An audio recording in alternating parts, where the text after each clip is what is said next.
For 16 episodes, we have been on a journey. A journey to answer one simple, nagging question. Why, in an age of unprecedented global wealth, do so many of us feel like we are running harder than ever, just to stand still? Our journey began not with charts and graphs, but at a kitchen table in post-war Britain, with a young couple named Arthur and Mary. They had a simple dream of security, a dream that, for a time, their society decided to make real.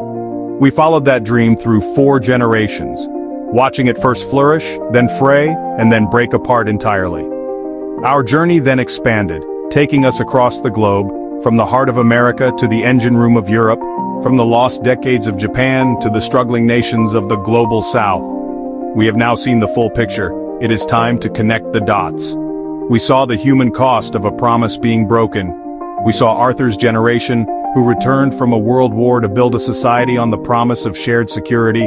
They got secure council homes, a national health service, and the dignity of a job that could support a family. We saw his son Michael's generation, the baby boomers who inherited this stable world and enjoyed a golden age of opportunity, getting on the property ladder with ease and looking forward to a secure retirement.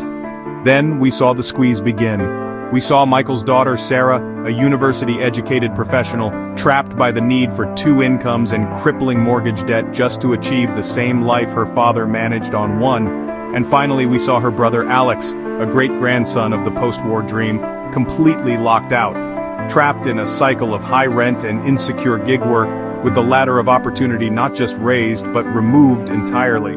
Their story is our story. We learned that this was not just a British problem. We traveled to America and saw the land of opportunity transformed into a landscape of debt, where the dream of a college education or the misfortune of getting sick could lead to a lifetime of financial ruin. We journeyed to Germany, the economic powerhouse of Europe, and discovered a hidden 2-tier system where the nation's success was built on the backs of millions trapped in precarious, low-wage mini-jobs. We witnessed the cautionary tale of Japan, a nation whose economic stagnation created lost generations, leaving young people with a profound sense of hopelessness and social isolation.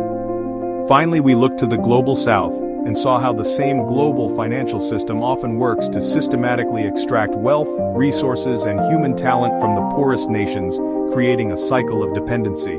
We saw that these are not separate, isolated crises.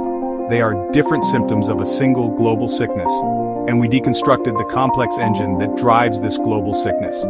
We exposed the core principle that our system is designed to reward wealth far more than it rewards work. We saw this in the housing market, which has been turned into an escalator for the asset-owning class, and in our unfair tax systems that punish labor with high rates while rewarding capital with low ones. We saw the great decoupling, the moment wages were deliberately held down while productivity soared, redirecting 4 decades of economic growth into the pockets of shareholders and executives. We saw how the promise of a strong social safety net was systematically dismantled through the political choice of austerity, forcing ordinary people to pay the price for a crisis they didn't create. Imagine Alex from our UK story late at night scrolling through his phone. The blue light illuminates his face. He feels anxious, isolated, and blames himself for his struggles. But then, online, he finds an article about the German mini-job system and sees the face of Klaus, a man who also works multiple jobs and feels the same insecurity. He watches a video about the American student debt crisis and hears a story that mirrors his own fears. He reads a blog post from a young person in Japan, describing a feeling of hopelessness that he knows all too well. He starts to connect the dots. His struggle is not his personal failure. He is not lazy. He is not alone.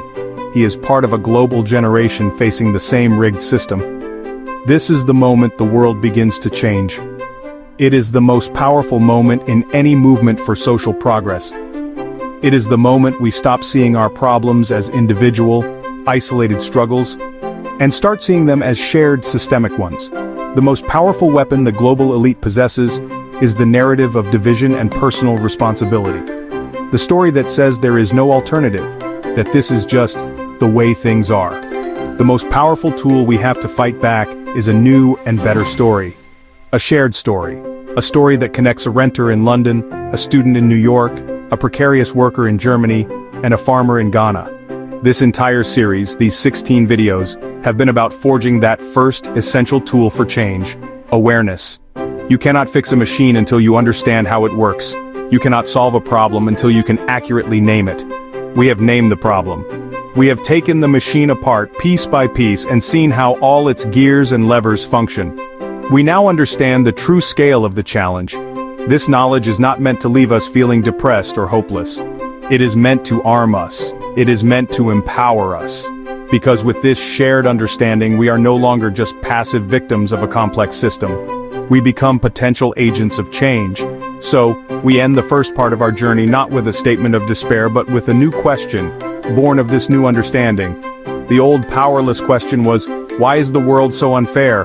We have answered that.